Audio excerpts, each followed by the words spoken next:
Hello, stellar people, and welcome back to the channel. My name is Trey, and today we will continue our studies of inking with some ink practice. And today's subject will be Sean Gordon Murphy's Azrael illustration from Azrael of the Batman, Bat Family-ish type thing, if anybody knows comics.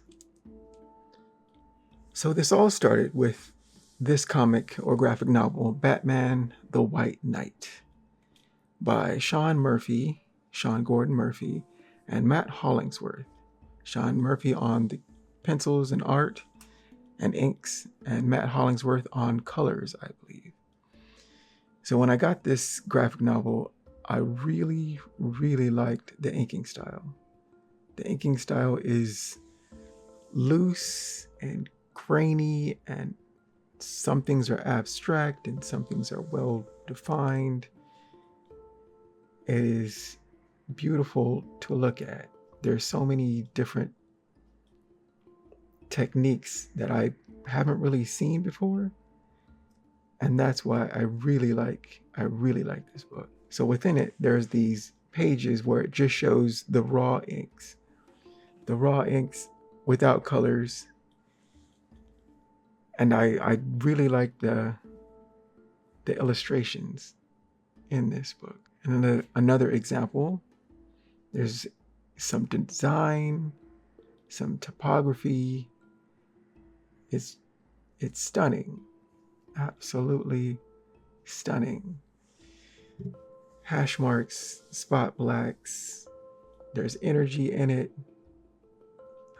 I really like it.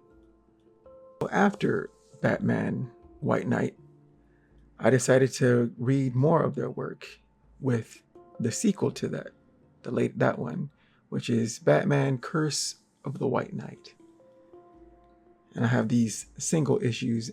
What I really like about these single issues is that in the back, there's just the inks of certain pages. And I really like to study or things that have the making of stuff in the back. And I really like these unfiltered pages that I could study from. And so that was the purpose of today's video.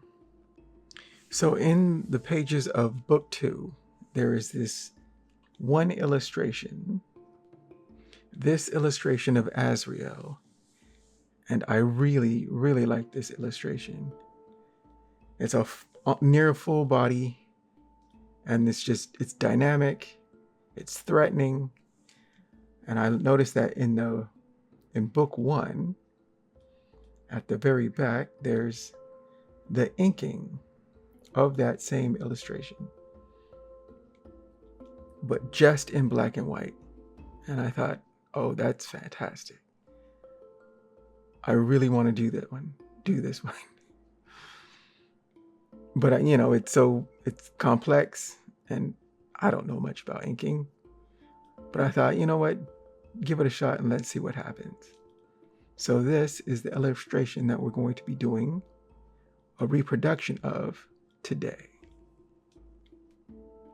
So to start with an image, I scanned in the black and white, and then I wanted to do it at 11 by 17. So I printed it out 11 by 17 from the original comic. And then I drew on 11 by 17 paper, reproduce the drawing, just the drawing. And so I had that as a base. So then I have this Strathmore Bristol Smooth 11 by 17 with the comic book markings on it. And I would use this as what I would actually ink on, which means I had to, draw it again. But now I have a test sheet, a sheet to look at, and then so I know what I'm drawing pretty much as I'm doing it.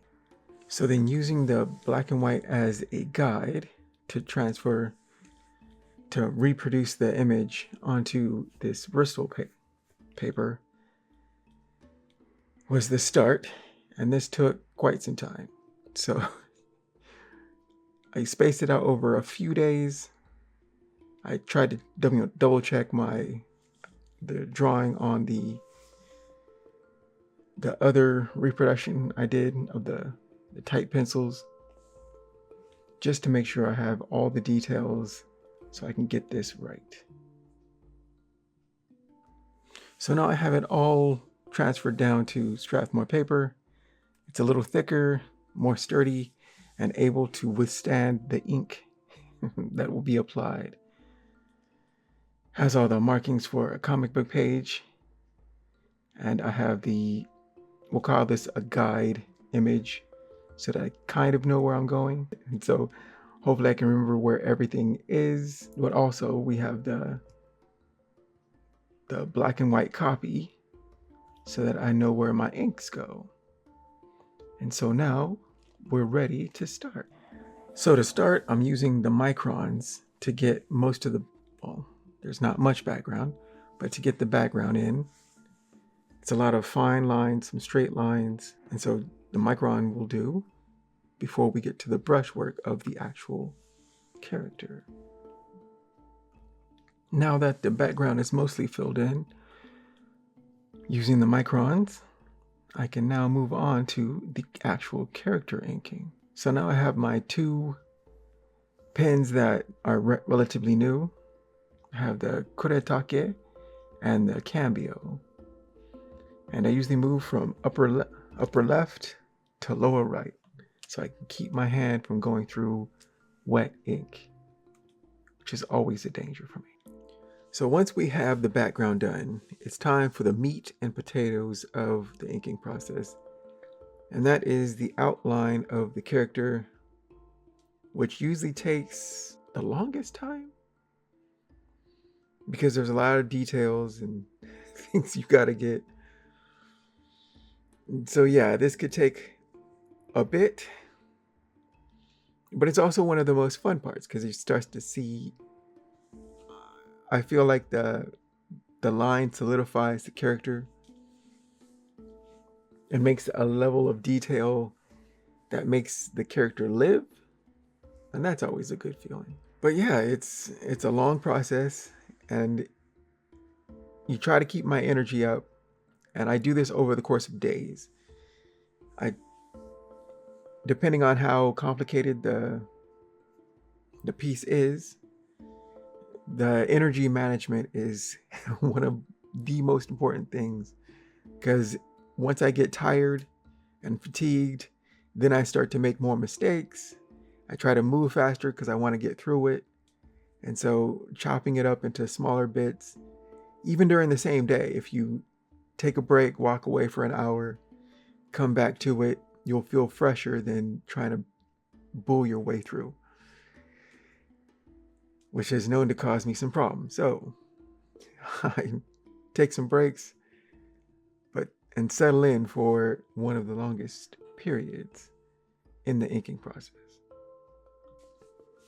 And of course, special attention must always be paid to the face and the area around the face, because everyone will look at that pretty much first.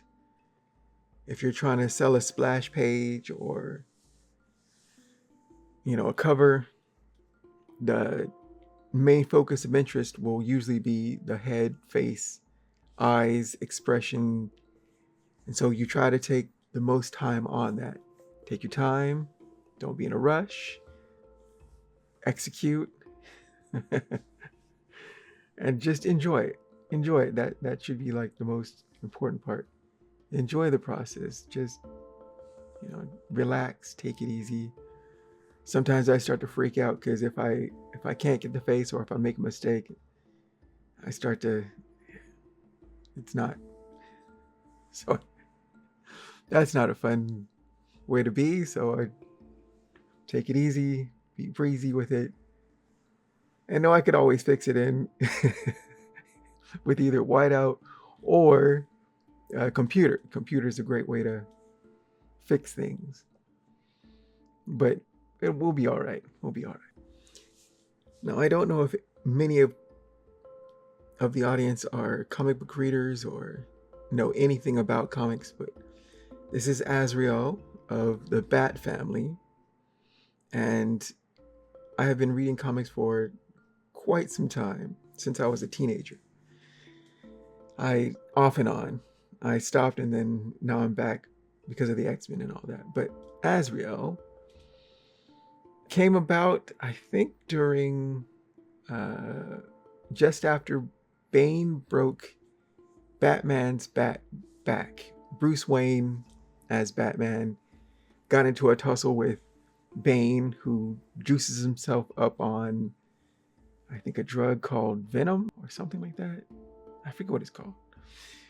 So he juices himself up, fights Batman, and eventually injures him enough that he's incapacitated for, I thought, like a year or so.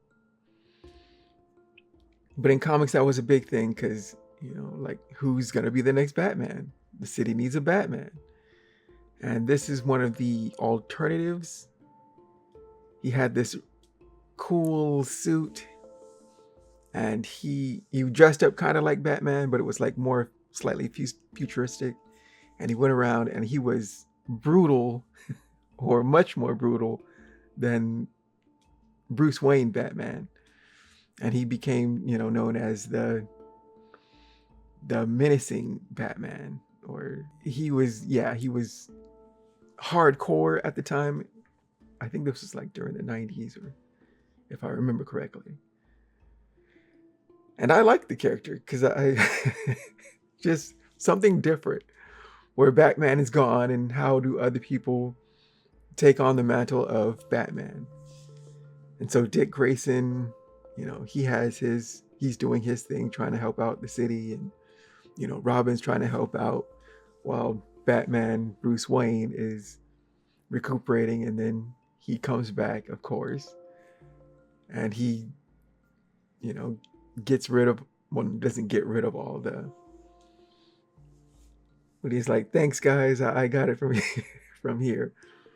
This might be way too much comic talk, but yeah, the 90s were wild.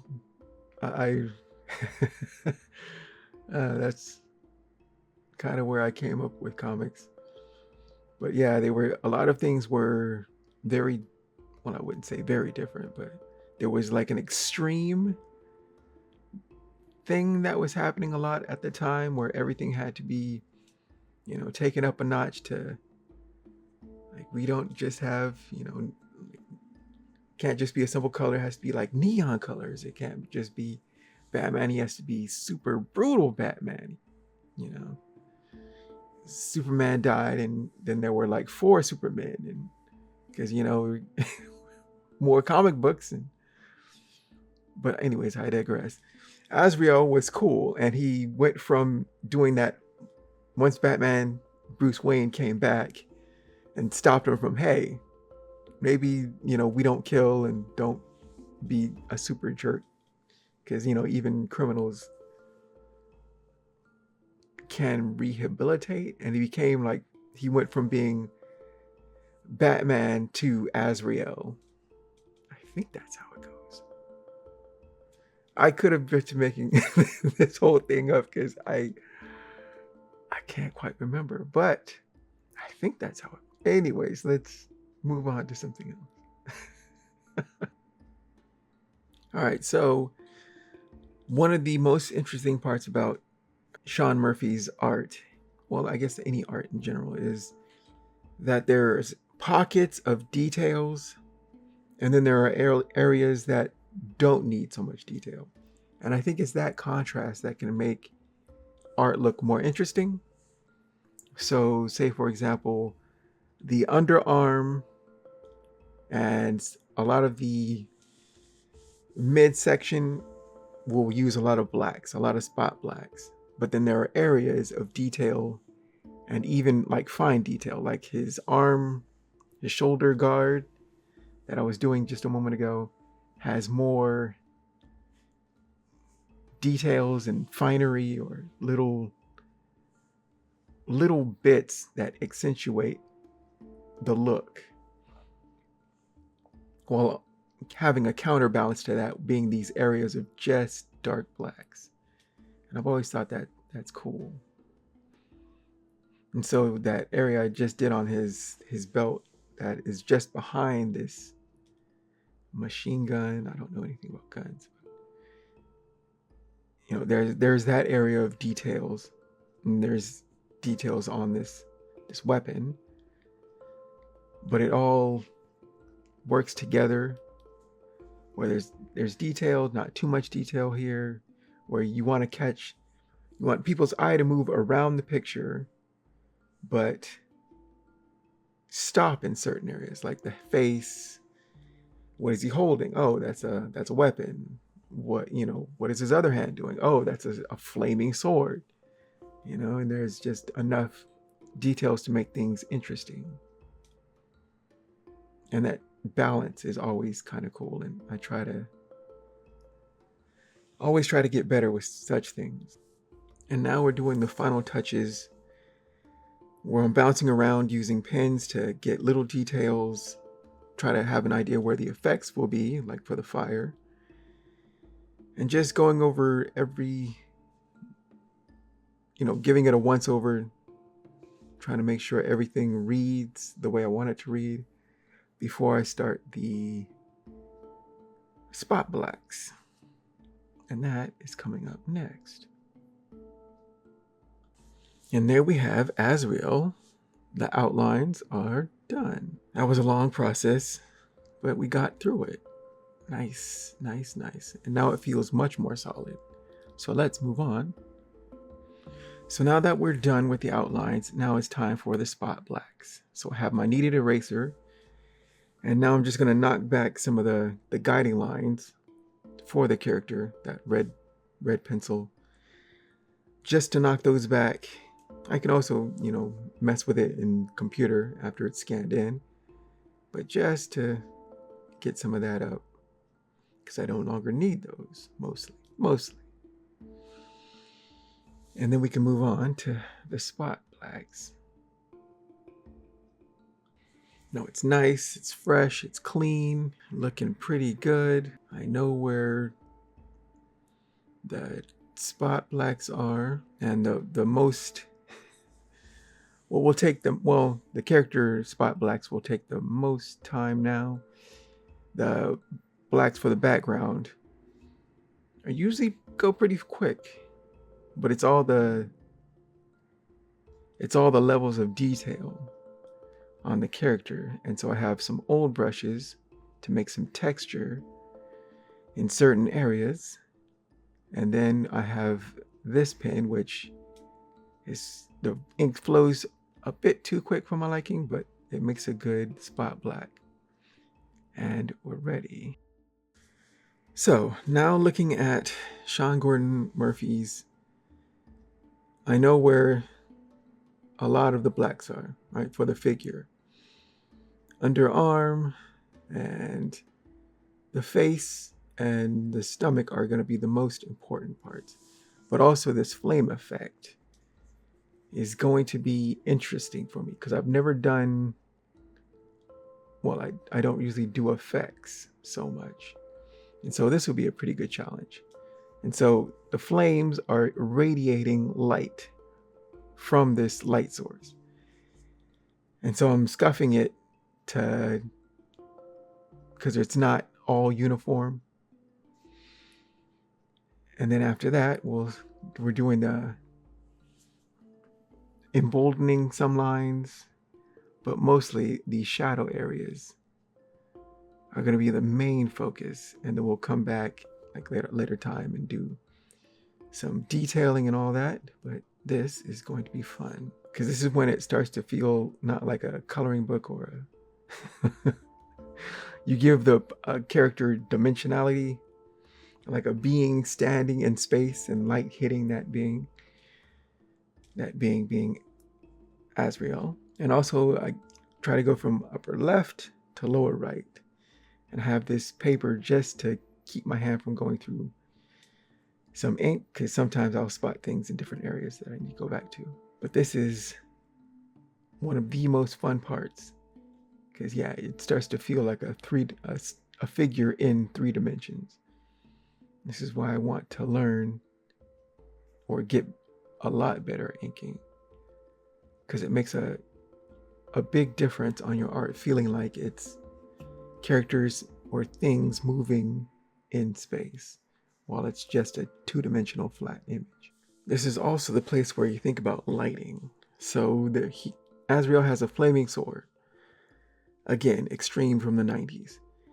And so that flaming sword is lighting the back of his head, his arm, but also there's that shadow underneath. There's the shadow where the hood is obscuring the mask, and then the face underneath. But there's this area that this hood and cowl are, but you have to take that into consideration, and you think, okay, what other light sources are there? Maybe he's lit from the front. Can he be lit from the side? In coloring also, you can have like rim lights and bounce light, reflected light, and all of that. It's a lot to take in, but it's a good thing to think about. And I'm trying to get better at that thinking process of where the light source is and how to ink characters so that there's an indication of that light source and all of that. But also how that light will wrap around the form. Like if you're being lit from top down, how much of you would be in shadow? What is the intensity of it? There's just a lot of stuff. But I'm trying to think of that as I continue inking. This part is pretty cool because there's a lot of bits and bobs that I think are interesting. And so it's not well defined, but it's enough that that there's stuff on his belt. And you don't know exactly what all of this stuff is, but enough that stuff is there. It's hard to define, but I'm having fun with it. Now this weapon shadow is pretty interesting because it's wrapping around the form because it's a shadow. But also Azrael's costume has less shadowing on the legs and whatnot, while the shadowing then is more on the background and also has an effect. So it's like the upper body and the lower body are part of the same illustration, right?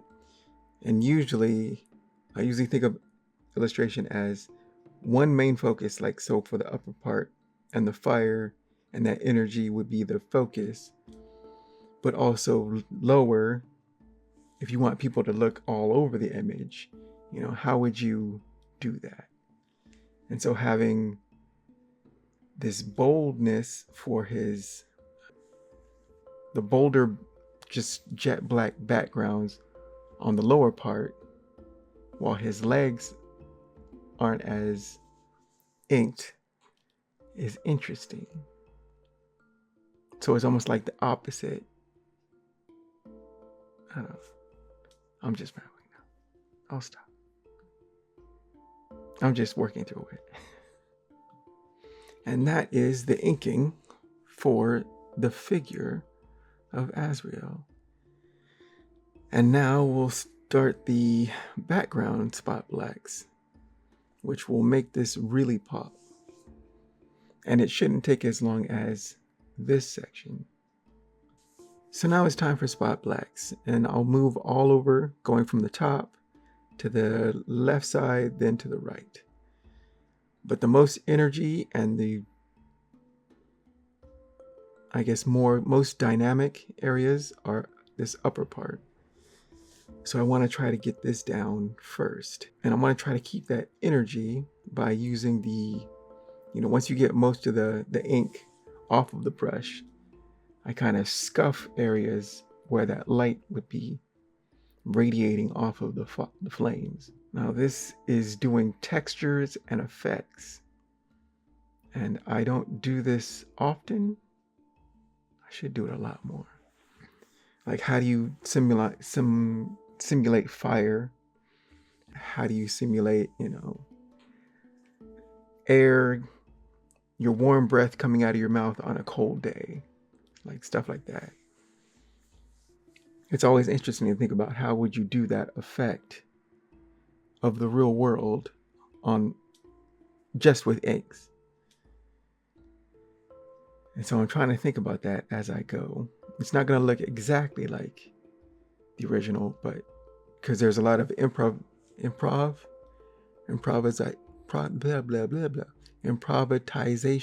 There we go. A lot of improvisation. And improv is one of those things where you know you've got a handle on it because it's improv. You're just going off the cuff, and if you can do that well, it's almost like another level, right? That you've done something enough times that you're not thinking about it explicitly. And I am not at that point yet, but it's something to think about as I get better and better. That once you have enough knowledge that, okay, this is what I'm going for, and you can simulate that with relative, I wouldn't say ease, but you got it, that's not always a good feeling. But I'm making up it as I go, while also trying to keep to the script. But it's always interesting. Now, as we come to this bottom part, there's drama in this, almost like it could have been just flat, right? But it wouldn't seem right to just do it flat, because there's energy on top and you want energy on the bottom. Not as much as the top, but still, you want that there.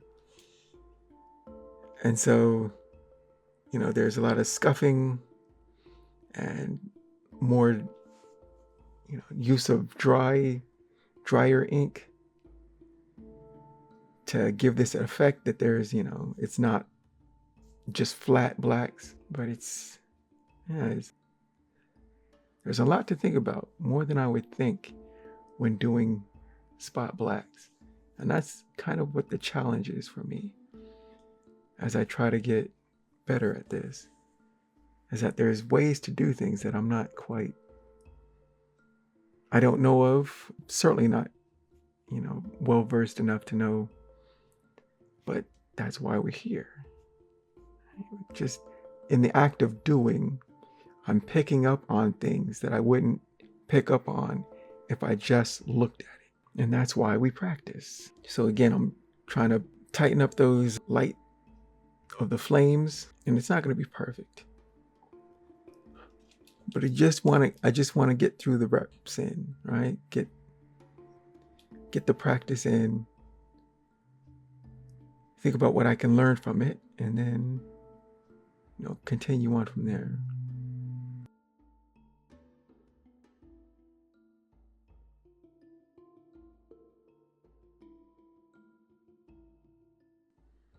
So now that the spot blacks are done, now it's time for the detailing phase.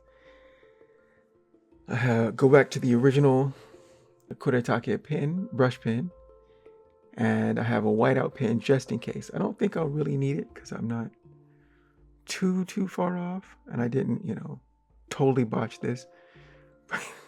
But now it's just the final bits and bobs that sometimes I miss, because as you can go along, you're